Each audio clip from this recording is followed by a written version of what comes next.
podcast, where, of course, we are your hosts over here, looking sharp. Adam Armbrecht hosting the Locked On Nets podcast. Over there, a little slovenly, that's the 20-year season ticket holder, Danny McDonough, for your New Jersey Devils. How are we, man, as the summer moves on? If I knew you were going to wear such a nice shirt like that, I wouldn't wear just a white t-shirt, you know? I feel underdressed right now. Scumbag! All right. So, when we talk about the Devils, a lot of things we want to cover here, obviously. They've made some of the moves in the offseason. We've discussed those. There's still some guys out there in free agency, free agents for the New Jersey Devils that maybe could be returning. But we also had camp get underway here, so we get a look at some of the young guys. First impressions of a couple of the players that maybe are sniffing around, making some noise this season for New Jersey. A 2021 fifth-round pick, Valen, is making some noise in development camp, which is awesome to see, you know? You never expect, like, a fifth-round pick to kind of turn heads as quickly as he has, you know, in development camp. So 20 years old, from Finland, this kid's good, left-handed shot, defenseman. It just kind of solidifies what we have going on with our young core, you know, defensively. So it's great to see. And obviously you love to see Casey, you know, doing well in development camp as well. Yeah, it's good. Another defenseman, as you mentioned there, so that's going to be a theme a little bit of what we discuss here today, because there's some factors into how this lineup shakes out for the New Jersey Devils. We're also going to take a look at expectations for some of these young guys. Who's going to be a surprising player coming up maybe this year for the Devils?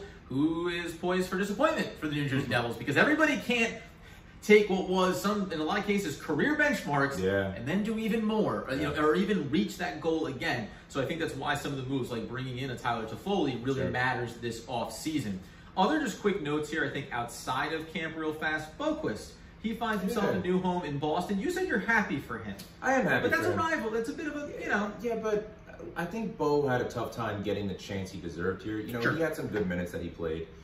You know, he signed for $775,000. You know, to me, it's interesting that the Devils didn't offer him anything, you know, especially since we are still searching, in my opinion, for another bottom six offensive guy to really fill in some gaps there. So, you know, he's going to get a chance. You know, I hope he plays. You know, I think he'll play on the fourth line there a little bit. So, you know, I am happy for him because I've always liked Boquist. You know, he has a very defensive style that I think is going to work very well in Boston.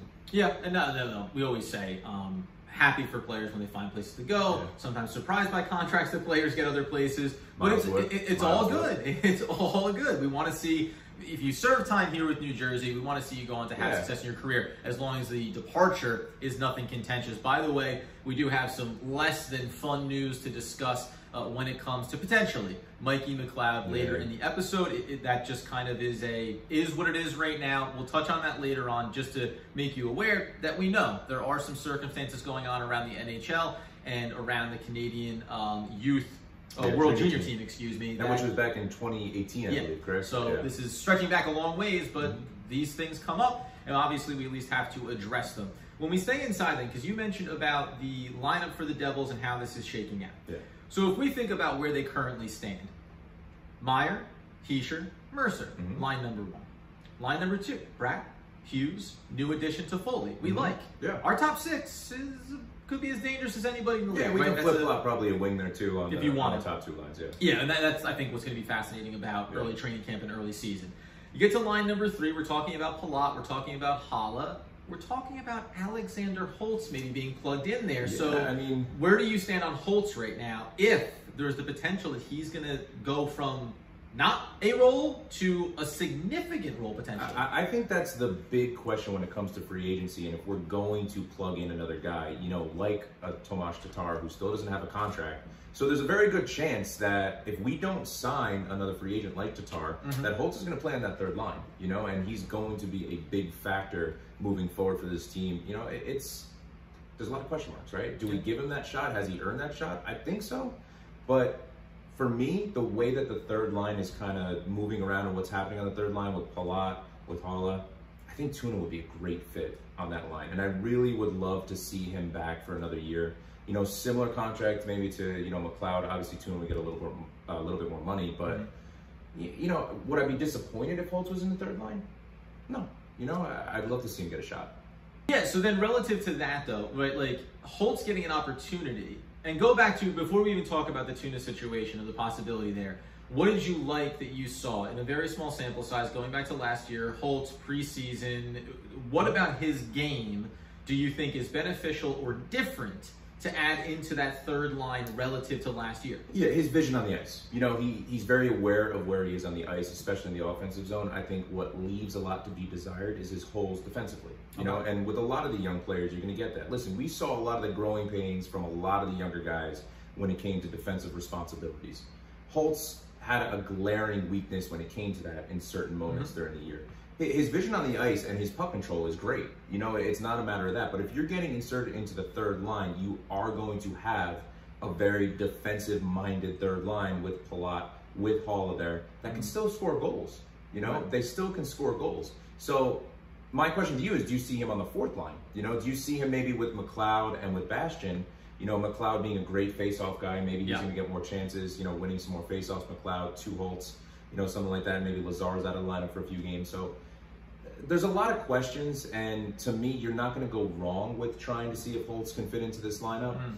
But I still think you need another depth player when it comes to your bottom 6 that is a veteran player. And you mentioned Lazar, McLeod, Bastian. At least in theory, that can be your fourth line there. And I think you're right when you talk about Holtz. Like, the third and fourth lines, like, they get to be movable. They get to be malleable, especially early in the season. And then especially if we turn our attention over to the defensive pairings, how those defensive pairings are working out and how they get structured. As it stands right now, Siegenthaler, Dougie, Hughes, Marino, Ball, and Smith.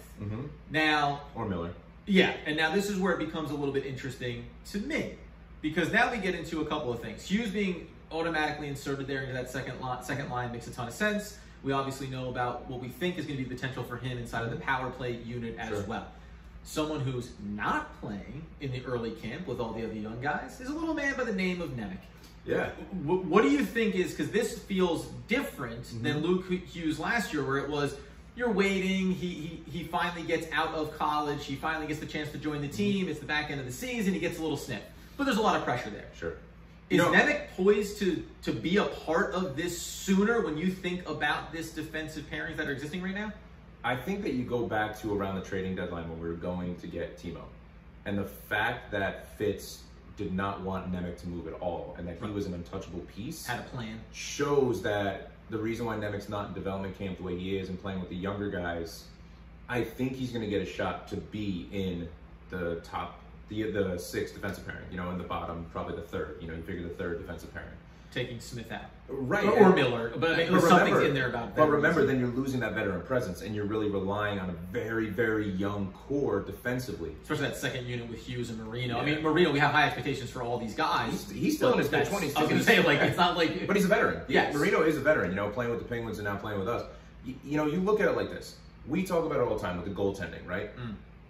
Vitek and Akira are going to have to stand on their heads at certain points if you're playing such a young core defensively. There are going to be growing pains, and I think every Devil fan needs to understand that and expect that. That's part of an 82-game season. Yeah. It's going to happen.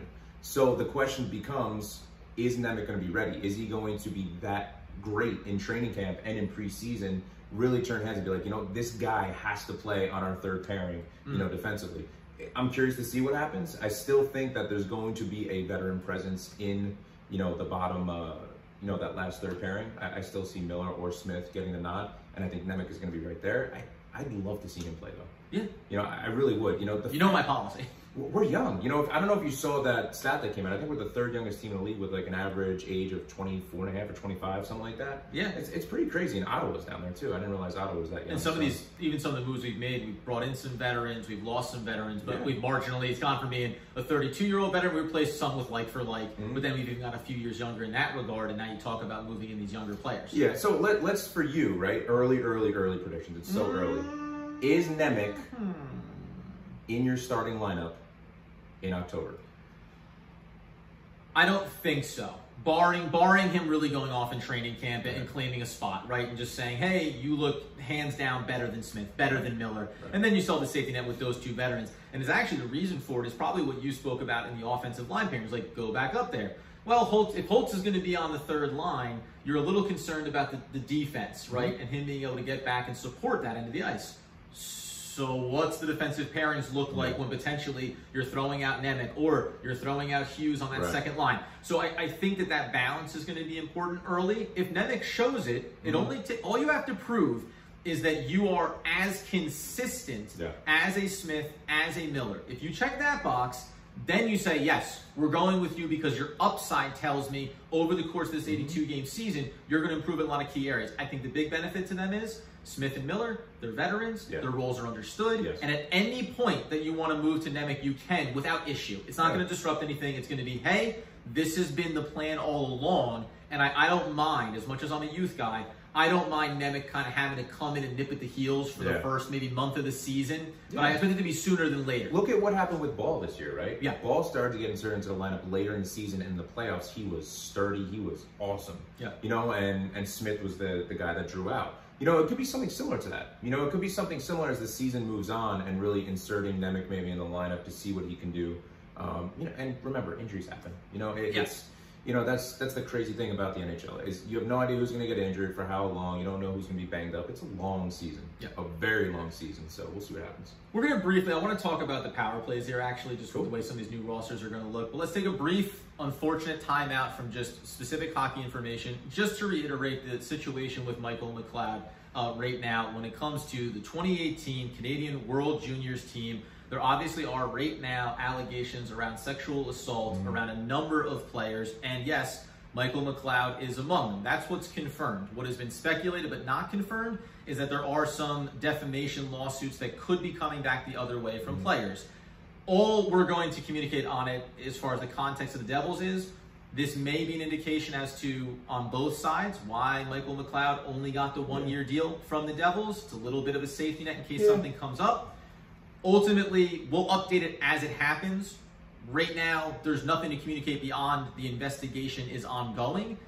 And from a hockey level, from a human level, if these things turn out to be true, that's it for me. Like that's something like we don't really tap into a lot of this stuff. Yeah, of course, it's disheartening, right? Just this whole situation. It's so unfortunate, and from a hockey podcast standpoint, you never want to talk about stuff like this. You know, you want to keep it sports, you know, and to hear this and to know what's been going on, I think it's a telltale sign. I agree with you. I think that's the reason why McLeod got 1 year.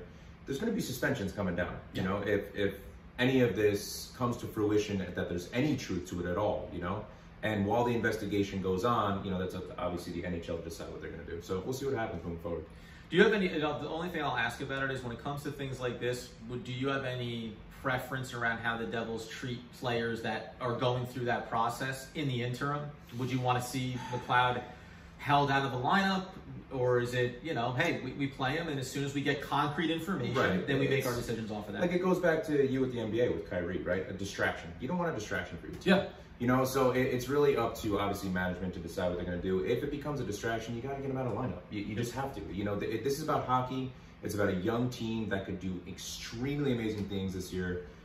You don't want them to be a distraction. And if there is any truth, and you know that the organization, the Devils organization, is going to find things out way before things are released, they're going to act accordingly. And I trust the Devils organization to do the right thing.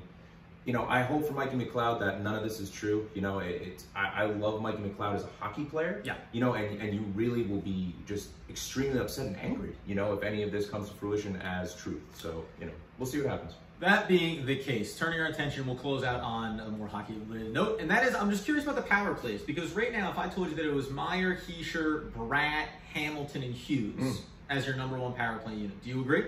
Yeah. You think about that, like, oh my God, holy crap! What a, you know, listen. I think there's going to be a lot of players shuffled around, you know, because we have such. But hold on, high scoring ability as well too. Second power play unit: Toffoli, Mercer, Holtz, Hughes, Palat. If Holtz is there, you know, if he's playing. If he's there. I love it. Is that because now, like, is there any world where you want to see Luke Hughes on the #1 power play unit? I think he will be on the #1 power play unit as the season goes on. Right. Okay. Because that's like, I'm very curious to see how that goes. And then the other thing we talk about penalty kill, it's still going to be Heischer, Hollis, Siegenthaler, Marino. Like that's the collection of guys. And in that regard, it's one thing that we've talked about so much this offseason has been about, hey, we're going to see some Toffoli's in, lineup changes there, right? Third line, fourth line. There could be some shuffling here for the Devils. I was going to say for the Nets. Maybe get the guys on skates the hard way. It don't work out. But I think it's important to have, as we keep talking about, in front of Vitek, in front of Schmid, having that consistency. It's nice to know that a penalty killing unit, which was successful for this team, to have guys like that anchoring it, it's important. I think we we love getting the next level and the next little wrinkle and improving this team, but I also violently want consistency. And I want to be able to look to certain guys and say that I can get that from them. You know, that's the one thing too, you know, obviously with Green and now Bruno out, you know, assistant coach wise, is you're going to want to see what's going to happen with these power play units. Yeah. You're going to want to see the development of the players, you know, and we need more consistency on special teams. You know, our special teams just lacked at certain points in the season, and it was extremely frustrating to watch. I think you can agree. So you just obviously hope for that consistency, but again, it's the learning curve, and the younger guys are going to be anchoring that power play. You know, remember, Severson, you know, now with those Severson in the lineup, Luke Hughes is going to have to step up big time, you know, potentially in that second power play unit role. So I think he's going to do great. Again, he's going to make some mistakes. We have to understand that and expect that. It's all a part of the learning process. Don't forget, too, that Toffoli comes in with a really nice face-off win percentage as well. That can matter, too, especially when you gain that final. We're nasty down center ice, man. We're nasty. Like, in the face-off. It becomes, like, you know, it's funny, man. I kind of took some wind out of your sails and just the excitement of it. But that becomes a critical part to me. Yeah. Like, that idea of when you gain the final zone, and they hold that puck inside the crease, when they flip one out over the boards, when you get that face-off, it's gotta be that because of the way your team is structured down the middle, that you win them more often than not. Like, that needs to be, it's not a small facet of the game, but it's gonna be so critical. Because to me, these top two lines especially, and these pairings we talk about, you win those face-offs, and this is a big wrinkle that I'd like to see, like big picture, because we talked about this before. Sometimes there were guys like Dougie Hamilton, I think at times we'd say, pull the freaking cord, would you rip one for crying out loud, right? Or even, you know, Jack at times, you go, come on, buddy, here we go. Yeah. But he tries to skate through the middle of the ice all the time. Right, but the one thing I'll say is you would continue to improve potentially your face-off pairings throughout these lineups. I want to see the patience and the puck movement and the willingness to say, we want that face-off. Guess what? 5-on-5. We need to control this thing, create our pockets, allow Timo to get in front of the net, right? Create congestion. Like, it's going to be a little bit of some different dynamics that we'll talk about as we get closer to the season. I really think there are going to be some slight wrinkles here to how they plan to attack in that final third, because you have the skill players on puck. Now it's about giving them the space, creating those pockets for them to really go to work. I absolutely agree. I mean, you said it perfectly. With no notes. Love it. And again, it goes down to, if it's me, I'm signing Tomas Tatar. I'm signing him. You know, we kind of mentioned him throughout this, but I think you want him back. Yeah, I think he's such a vital piece to the grinded out type of player we need. You know, and I think that's the one area I'm a little concerned with. And nothing against Holtz. I want to see Holtz, you know, get another shot to play at the NHL level. And I think he will. You know, I can see him playing before Lazar, you know, in certain games. But I think it's just like with Nemec, right? Having the safety valves behind him, having guys you feel like you can trust. I think Fitz is waiting because I think, you know, Tuna might have an idea of what he wants to make. He might want multiple years, and I don't think Fitz is willing to give those multiple years, you know, 3-year deal. So I think that he let the market tell you. Yeah, he could be waiting, you know, and I could see him getting signed to a 1-year deal. And then, you know, again, then you go back to who's on these 1-year deals. You'll have to Foley, Mercer, Tuna, McLeod, that all will need contracts. So it's 1 year away. Yeah, it's very interesting what he's going to do, or bringing, like, you know, just the nostalgia effect of bringing like Henrique back, you know, for a year. So there's a lot of things that you can do. You know, we talked about Sundqvist, Richie, you know, coming into the lineup too, into the Devils organization too. So I don't have a grasp on what Fitz is going to do. I could very well see him not make another move in regards to getting another free agent. And I think we'd both be okay with that. Yeah. I don't think we're going to be upset about that. But, you know, for me, I really like Tuna's game. I think it's an important piece of what the Devils will bring, especially on that third line. And that's, I think, we'll talk about if anything else comes up. But I think we're both in agreement. If you brought back Tuna and nothing else changed from this point forward, I think this team still has all the familiar faces you want to have there. There's the expectation of youth and growing. So I'd be pretty comfortable just going forward, like you say, as we are right now. Absolutely. Now let's close out on the last thing we wanted to discuss here, which was expectations, right? Who do you think? Let's start. Let's start negative, so we close the show on a positive. Sure. Who is potentially poised for a letdown? Do you think coming into this upcoming season? When we remember Jack Hughes, 99 points. We'll just give you point, totals here. Heischer with 80, 74 for Dougie Hamilton, Bratt on 73, and then you drop down to Mercer and Tatar, 56 and 48 respectively. Who's a guy that you think could have a letdown? It's not about points, but even just performance-wise and consistency. Not necessarily a letdown, so to speak, but more of less goals. I think Tyler Toffoli. I think Tyler Toffoli had a phenomenal year last year playing in Calgary. I can see him having slightly less point production, but I still think he's going to be a very important, cog in the machine. My biggest concern, letdown, would be Vitek. He, beat Marty Brodeur for wins in the Devils organization, of the first since, Marty Brodeur with the 30-plus wins. That was, excuse you? I'm sorry. You put down your mic right now and get the F out. What an embarrassment. He matched Marty Brodeur, the best and most winning goaltender, in 30-plus wins for the Devils organization. Which is impressive, and that is... Yeah, and I think a little bit of the letdown will be, I don't know if he's going to be able to do that. Here's something for you, too. Now, 30 wins is a lot, as we know. Sure. And actually, that is impressive. I remember when that happened, I was like, good for Vitek, good for the Devils to have that consistency. And I also thought, haven't had a guy that's had more than 30 wins between the pipes since Marty Brodeur. Yeah. Like, it shouldn't have been that long. Because you were constantly piecing together and pairing collections of guys and never having that just, whatever he's going to be or not be in the playoffs, at least we know we had that consistency in the regular season, which you can make the argument, it's why the team was able to accomplish what they did. That's interesting about when you mentioned about Toffoli, because we go to this last season, as you mentioned there, the 34, he goes 34 goals, 39 assists. Where do you think the letdown comes on a 73-point season? Do you think that it's more likely the goal scoring? Because I think it's more like... I think he could be actually a nice facilitator in a lot of instances. Exactly. So I think that when you look at point production, I think it's going to be similar. I just think his goals are going to be down. But I think that a lot of the Devils players on his lines are going to benefit from his play. Tyler Toffoli is a grinded-out type of player too. We can't forget that. And I think that he's going to feed the puck to the players he needs to get some important goals. I can see him having like 40 to 45 assists and like 22 to 26 goals. Now, which I can't even say is a letdown year. That's what I'm saying. Like, I prefaced it by saying, goal wise, and he also had a career year. Might be a little bit different. I think that someone's going to struggle for the Devils this upcoming season. I just don't think you're going to see the same points when you look at the Devils stat sheet.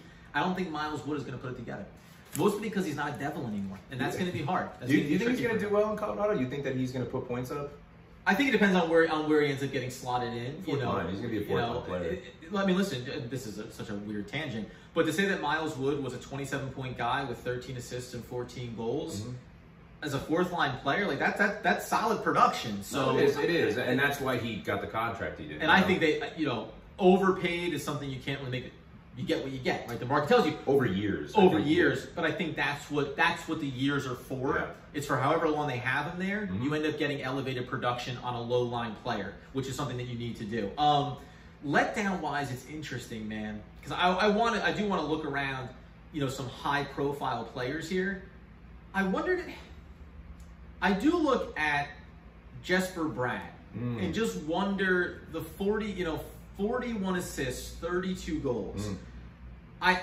This isn't even a letdown, maybe, because I'm framing it poorly. I think the goals could go up, and then I think that you're going to see the reduction in the assists. So it's like the dynamics on these lines, I think, are going to change a little bit, which I find potentially fascinating with Jesper Bratt. Well, it's like what there you're saying. Expectations there. Yeah, it's like what you're saying with me with Toffoli. It's that, can you really call it a down year, or can you really call it, an underwhelming performance if they have 5 to 10 points less or goals less, And let's think about it this way too. Jesper has been a 73-point guy for the last 2 consecutive seasons. So if he ends up being a 65-point guy, it is technically a letdown. And I think let's ask the bigger question before we talk about the guys we think are going to surge here. Sure. What is the margin there? We just said, what's the margin? Because by the way, we're not going to mention Jack Hughes' name as potentially a letdown, because why would we ever, I think he's going to have an incredible year. See, and this is the old, we can turn it over to, guys that are going to have a big jump. We're not going to say Jack Hughes because that'd be too easy. Yeah, it's easy. But when you sit here and say 43 goals and 53 assists, I think he could have less assists. Because I think that you're going to see a spike in these goals. Yeah, I think he's going to I can go back, goals. dude. You look back at this season, this past year, and both of us could sit here and give you a dozen examples where it's that's a goal. That's a goal with like this little tweak. Do you remember how we talked about for about a 3-4 week period that he was injured on the ice? Yeah, just there was a big cold spell. He got banged up, toward the end of the season, and you knew he was banged up. So if he stays healthy, and let's knock on wood right now, if he stays healthy, he's going to get 52, 53 goals, in my opinion. I think he's going to be over 100 points this year. Let's put it like that. Yep. Who is your real breakout guy, though? A guy that hasn't shot yet. Andre Palat, I think, is going to have a great year. He was injured last year, obviously. You saw flashes of what he can do in the playoffs. I think if he stays healthy, I think that he's going to have 20-plus goals this year. I think that he's going to really make his mark with this Devils organization, and he's going to earn that contract that Fitz gave him, which we had to.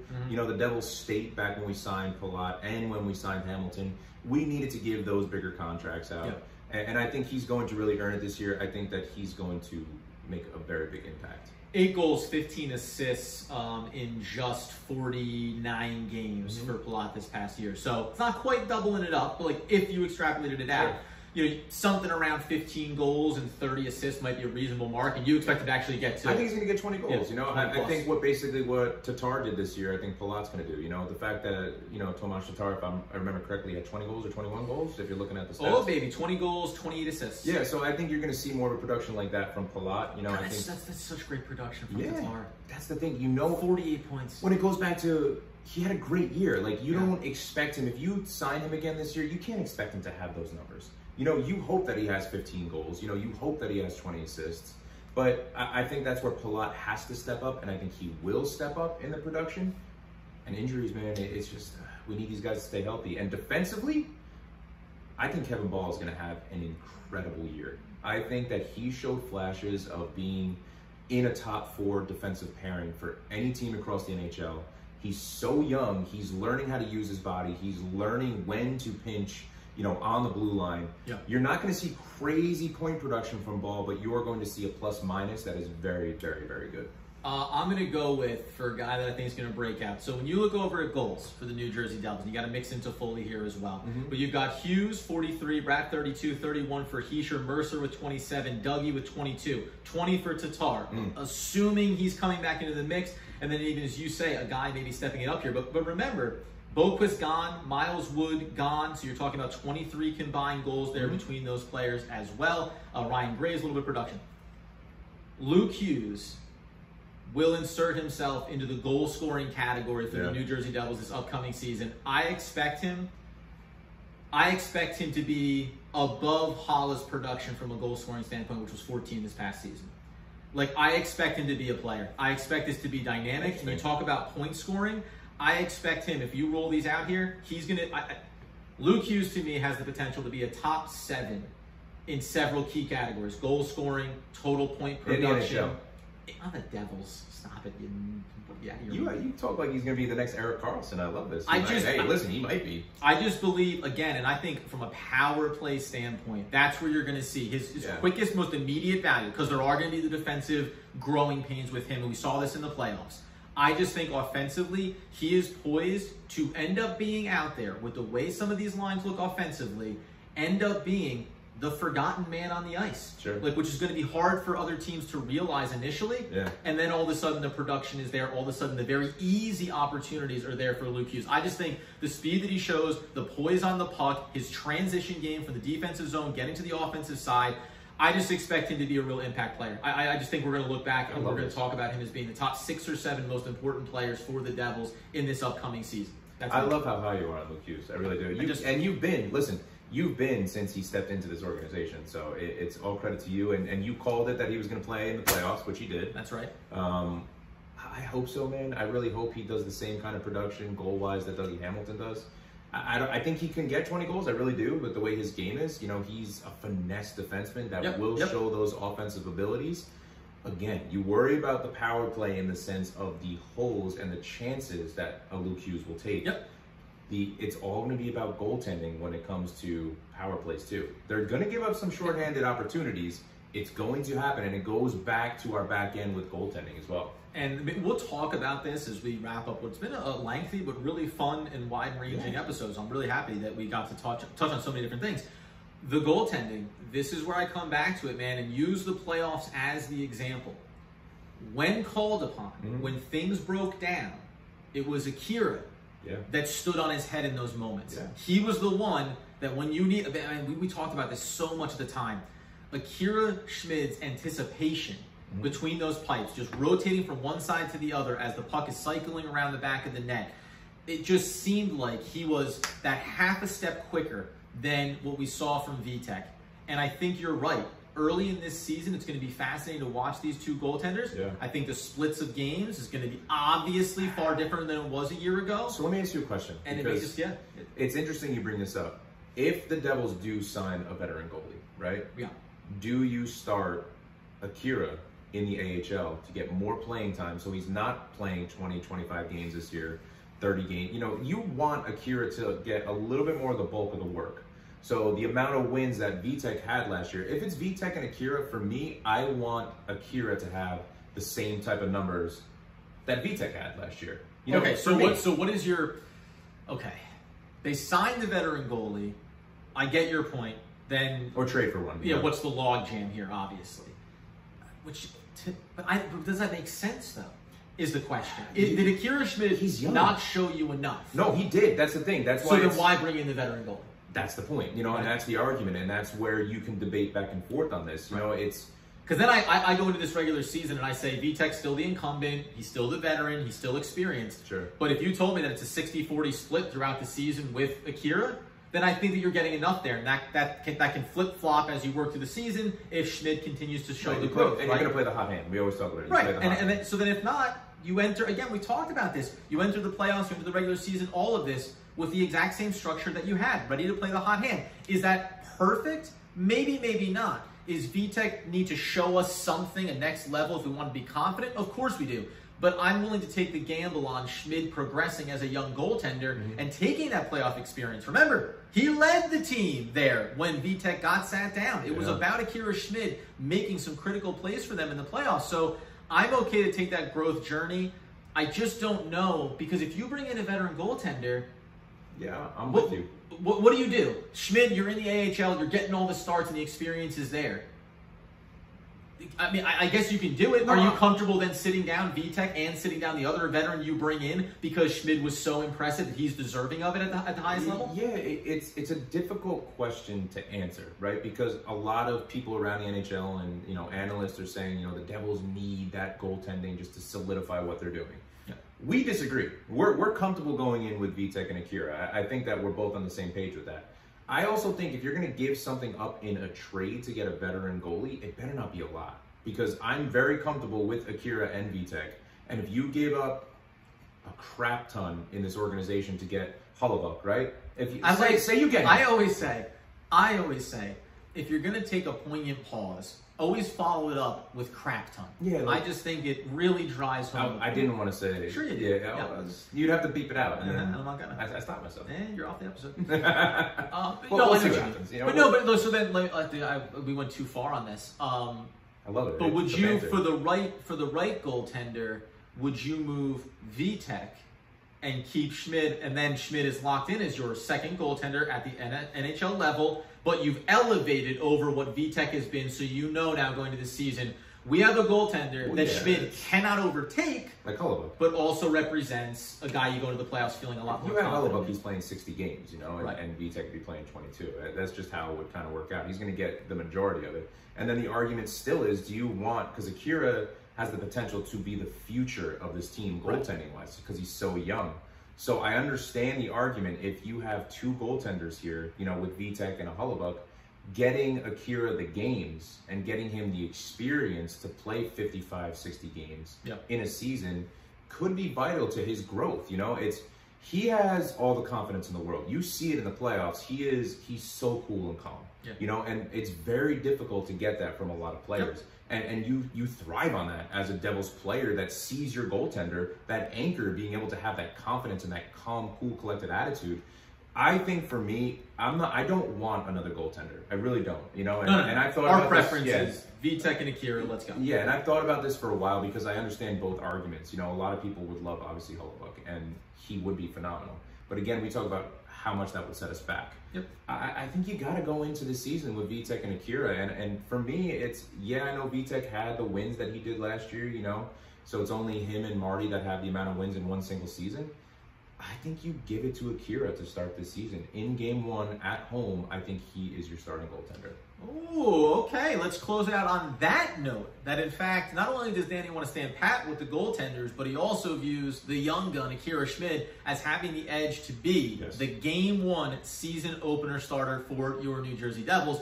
You know that I love that. We're going to keep breaking down what goes on in camp, what we're seeing from the young players, and obviously keeping our eye on Tomas Tatar and whether or not he in fact returns into this fold here with the Devils. Because if not, then we will speculate on maybe needing to add somebody on the free agent market. You go ahead and you get us over on YouTube. You turn on the alerts. You subscribe so you know when the episodes are dropping. You get us on your podcast feeds. You follow us over on Twitter at Adam Armbrecht, at Danny the Face, at NJ Devils PL, on Instagram at Devils Puck Luck. And anywhere else we need to tell people about the places they get us? It's the shirt for me, man. The shirt looks so good today. It's a pro's pro, guys. I don't mess around. We'll see you on the town where the tuna will be rolling. He's coming back? Why not?